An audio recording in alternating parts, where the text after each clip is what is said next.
Hoy tenemos visita en el estudio, nos da mucho gusto saludar en esta tarde a Hussein, voy a ver si lo pronuncio bien, Hussein. Adelante. Badouan.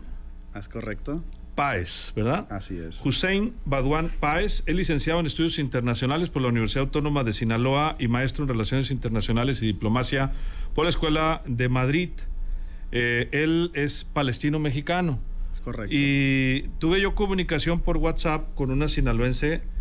Tuvimos una interconexión internacional ahí, que vive en Canadá. Es correcto. Me dijo su nombre Claudia y me hablaba de ti, Hussein, y me comentaba que tenías interés por pues dar tu punto de vista y darnos más contexto también pues a los mexicanos, a los sinaloenses, de lo que está ocurriendo pues en este tremendo conflicto internacional, este tremendo conflicto bélico en el que pues se informaba este viernes. Estaba leyendo yo una nota del País que al menos 12,000 palestinos, entre ellos 5,000 niños, han muerto en ataques israelíes contra la Franja de Gaza desde el 7 de octubre.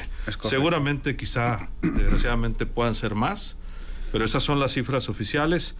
Pero bueno, vamos partiendo de tu situación. Tú vives aquí en Sinaloa. Así es. Sí, ¿y eres originario? Yo nací en la Franja de Gaza. En la Franja de Gaza. ¿Hace cuántos años? Pues en 1994. Ya tengo 29 años. 29 años. Mi mamá es de aquí, de Culiacán. Mi papá es palestino. Okay. ¿Dónde se conocieron? Mucha gente me pregunta eso. Se conocieron en Filipinas. En Filipinas. Así es. ¿Qué hacían por allá tan lejos? Pues mi papá fue enviado a estudiar a Filipinas de parte de la Autoridad Nacional Palestina para preparar a los jóvenes para que regresaran a Palestina. Y mi mamá pues estaba trabajando en Japón. Ella trabajaba allá. Así es. ¿Y allá se encontraron? Así es. Y a los 3 meses se casaron. Se casaron. ¿Y cuántos son de familia? Somos mi papá, mi mamá y somos 4 hermanos. 4 hermanos. Así Me decías que tienes un hermano que vive en Dubái. En Dubái. Y uno está en Hermosillo, yo estoy en Culiacán y aquí también está mi hermana conmigo. Aquí vive tu hermano. ¿Y tu mamá va y viene?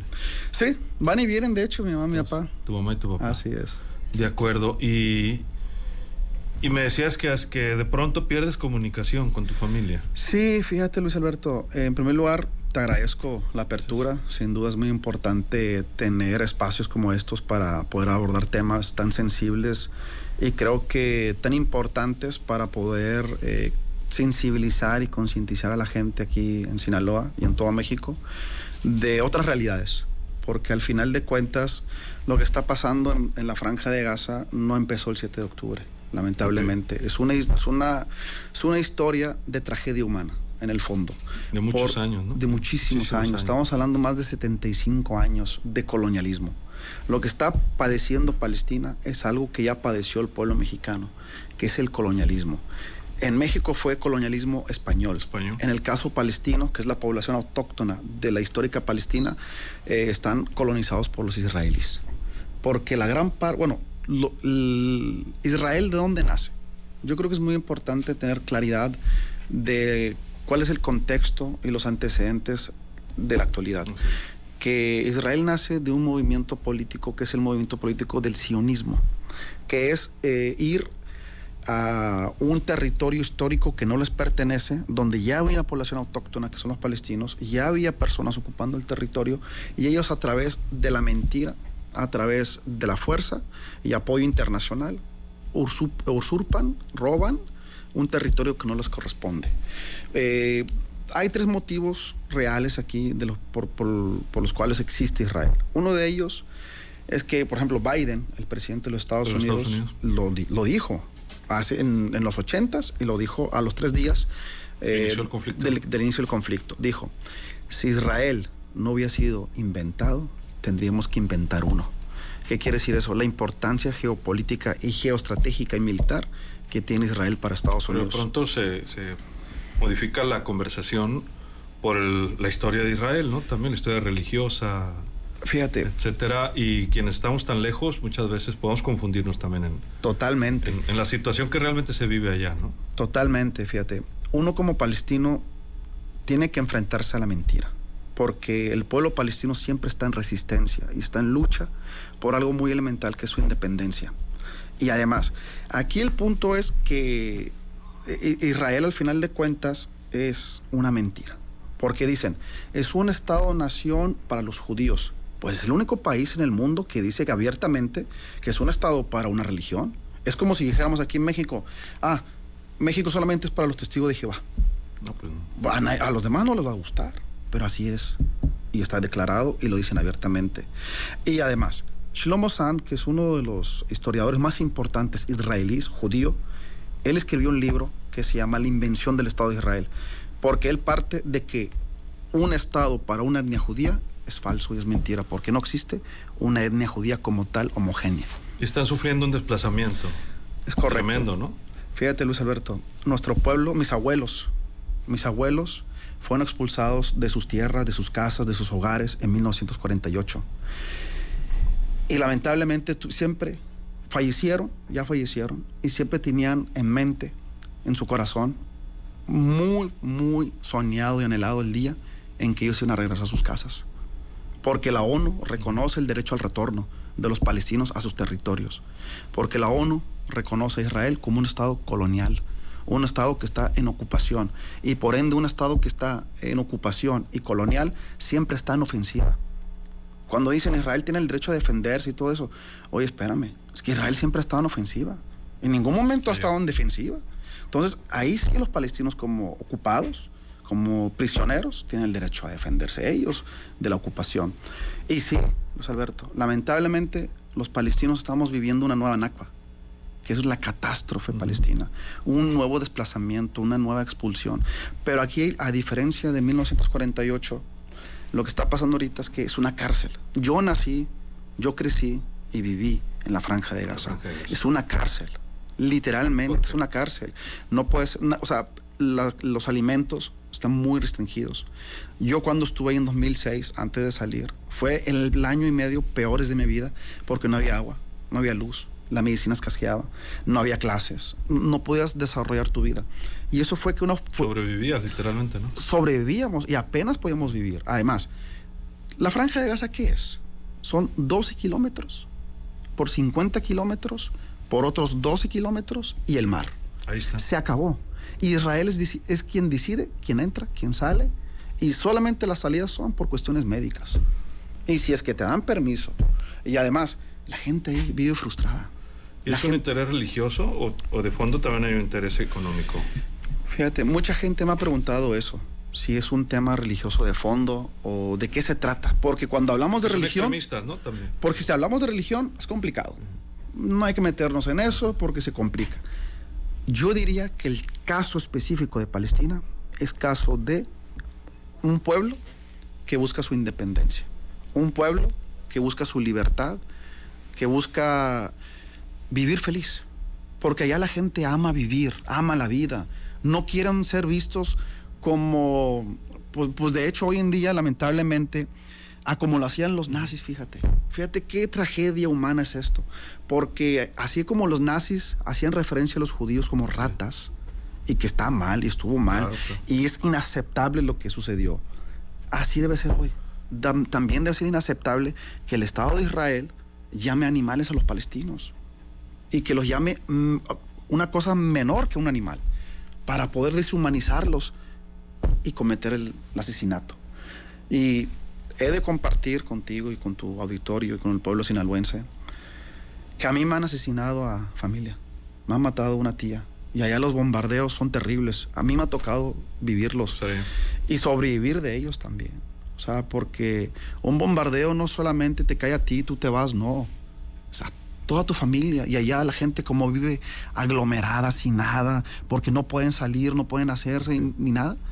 La gente allá viven todos juntos. Yo vivía, por ejemplo, en el primer piso, en la planta baja, vivían mis abuelos y un tío.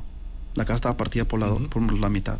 En el segundo piso vivíamos nosotros, mi familia, la familia de mi tío, y arriba otro tío.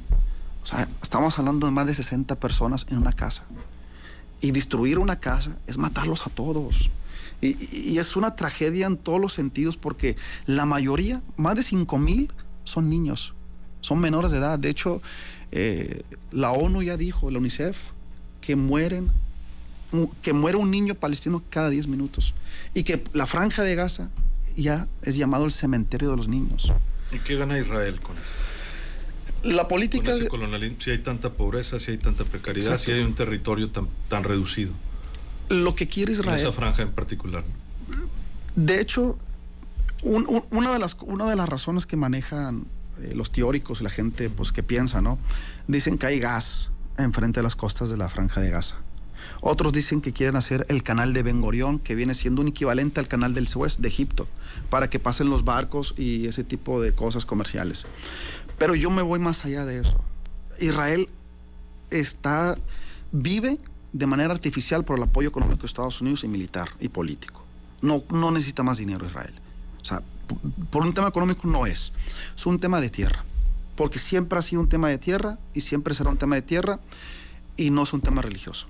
La religión nunca fue un tema, no ni el dinero. Factor. Es la tierra. Israel lo que quiere es expulsar, como lo ha venido haciendo desde 1948 hasta la fecha. Y en el caso particular que está pasando ahorita, es que Israel tampoco está permitiendo salir a los palestinos de la Franja de Gaza. No los están expulsando al desierto como al final supongo que lo quieren hacer. Pero no lo están haciendo. Entonces, hoy en día, la condición actual de la Franja de Gaza, donde está mi familia, mis amigos, mis primos y todas esas personas que también merecen vivir, no tienen agua, no tienen luz, no tienen medicina, bombardean hospitales, bombardean escuelas, bombardean parques, bombardean todo lo que se mueva y es inaceptable. Ha faltado ayuda internacional, una posición firme también de los gobiernos de otros países, incluido el nuestro. Fíjate, Luis Alberto, una cosa son los gobiernos y otra cosa muy diferente son los pueblos de los países. La postura de los gobiernos, tanto árabe, tanto occidentales, sí ha faltado fuerza, porque se está permitiendo pues asesinar a sangre fría a inocentes, a personas que no la deben y que su único crimen es ser palestinos y estar en esa tierra. Estás hablando de 12,000 personas que han muerto, de todas las edades, casi la mitad niños. Exacto. Imagínate. Y el problema es que no se están deteniendo, porque ha faltado esa presión de parte de los gobiernos.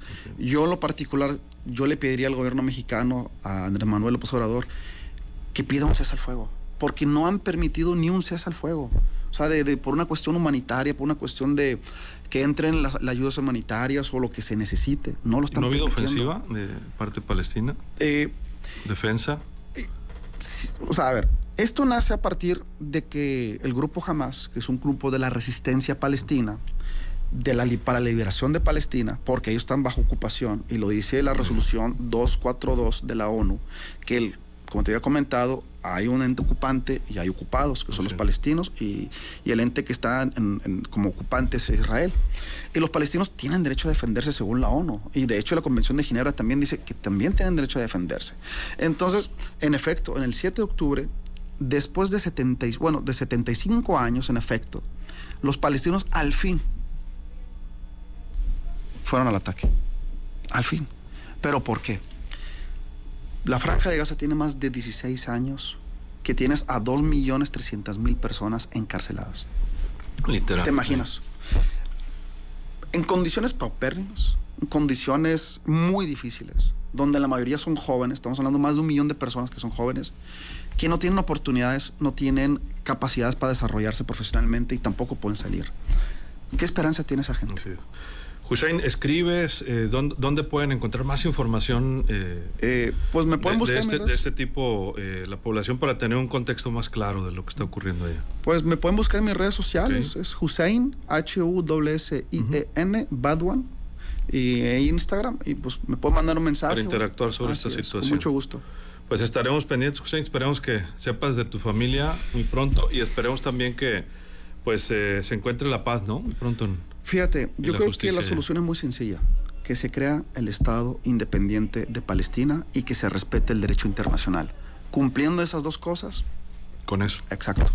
Pues me da mucho gusto saludarte, estaremos abiertos, cuando tengas alguna opinión, échanos un grito, estaremos abiertos. Sí. Ya compartimos ahí contacto. Muchas gracias. A ti. Gracias, Hussein. Bueno, y tiene usted en esta tarde es Hussein Badwan Páez, es licenciado en Estudios Internacionales por la Universidad Autónoma de Sinaloa, es maestro también en Relaciones Internacionales y Diplomáticas por la Escuela Diplomática de Madrid, 29 años, palestino-mexicano, y pues tiene todo este contexto porque lo ha vivido, dice, en tiempo real. Vamos un corte, regresamos.